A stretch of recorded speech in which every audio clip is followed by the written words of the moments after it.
pool evolve around them. They had seen families of deer come down to drink. They had seen a raccoon balance on a log and try to fish with his paw.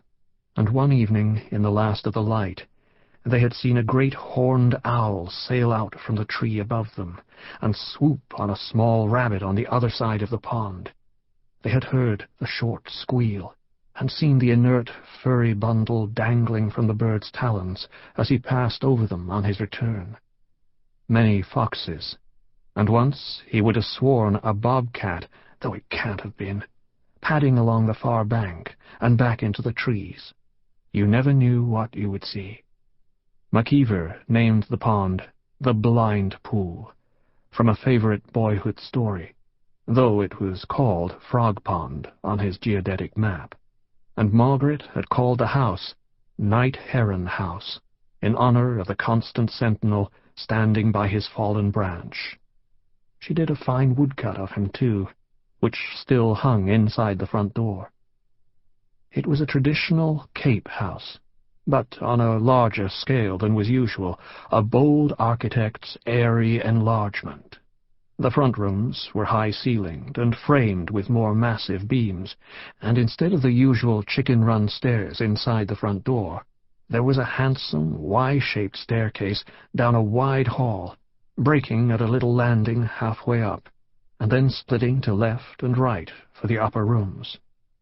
A Victorian owner had widened the two front windows and bowed them, letting in more light, and then had built a porch between the two bows, with central steps up to the front door, and a simple railing on either side. The house stood by itself in a clearing, which you had to maintain vigilantly. Half a summer and the locust, oak, and birch sprigs would be crowding onto the grass. Original glass in many panes. The shapes of things outside alternately clouded and cleared as your eyes moved across the windows. Original 2-foot-wide floorboards and paneling on the walls, flouting an ancient Massachusetts statute reserving such width for the absent king. A cool, self-possessed house of mellow resonance, as if you were living inside a spacious cello, nothing too decorative. They had 3.5 decades to set their rhythms, coming and going to their secret fastness, the Night Heron House with its woods and pond. When Margaret fell ill, and the doctors said they could do no more for her, they had moved to the Cape, as they had always planned in such a case, year-round. In fact, she had 3 seasons left, fall to spring, 1986 to 1987. At first, the house had seemed to banish sickness. They had moved their bed into the living room, so she would not have to manage the stairs. But in the large, airy space she bustled light-footed as ever. She set up her easel, and started a series of treescapes framed by the windows at different times of the day. The trees on the canvas got barer, MacIver noticed, as the season turned, but the paintings got lighter. At first, because the angle of focus was raised to allow more cloud and sky, and at the end, in the unfinished ones, because the marks on the prepared white canvas, while precisely made, were fainter, less assertive. The effect left on her only viewer was of being pulled in her art past the blank of whiteness to the vanishing point of thin air.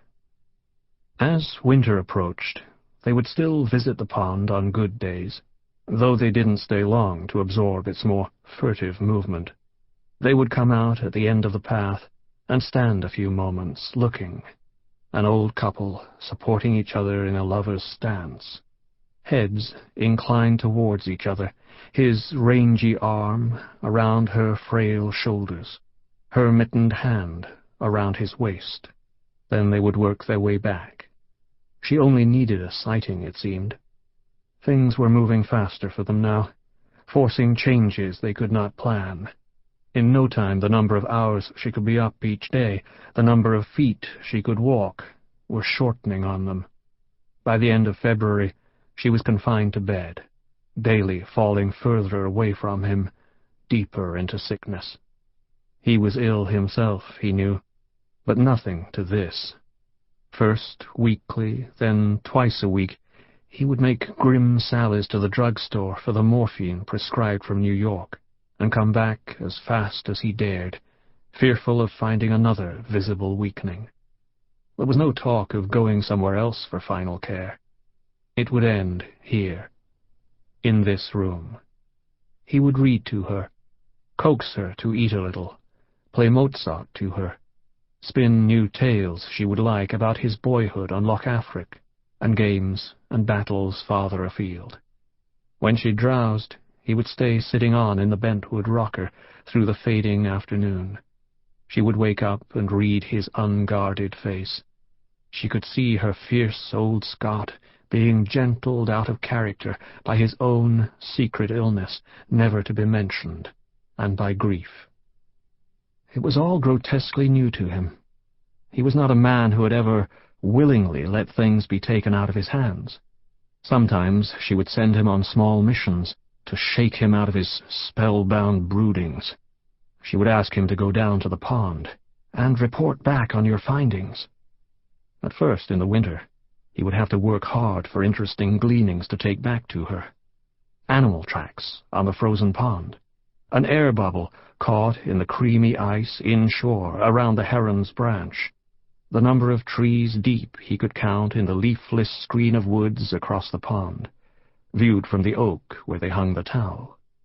When the grudging days of early spring arrived, and the trees were fretted more with undergrowth, the views foreshortened. But there was more to report. One day in late April, he had taken her back a box turtle, patterned in a smart brown and yellow plaid, but built a little too high off the ground, like the old Volkswagen Beetle, to be aerodynamically sound. MacIver had put him on the quilt, and the little fellow had finally stuck his head out of his shell and taken a couple of steps, before pooping quite impressively right there on the bed. Margaret had given him the Scottish name of Archibald, and insisted that MacIver take him back to exactly the same leaves in which he had found him, with the added gift of a lettuce leaf for his pains. She died 3 days after that, on the first soft day that promised full-blooded spring. As Margaret had feared would be the case, MacIver did not do well after she had gone. He let himself go, and he let the house go.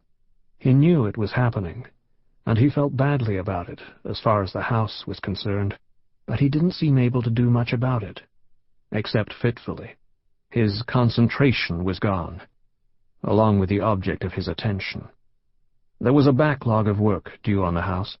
They had loved it and cared for it, year after year, as it needed and deserved. But in the fall, MacIver had persuaded Margaret, against all previous habits, to delay some of the chores to the spring. They should hunker down and enjoy each other quietly, without ladders looming and workers banging. She had been sick enough to agree, but the house was showing its frailty now quite markedly. It was no longer a matter of cleaning gutters, checking storm windows, and calling the exterminator to keep the termites at bay. The fabric of the house was sagging visibly on the eastern side, and he was sure it needed a new roof. And what else? He mentally checked off the items he knew about.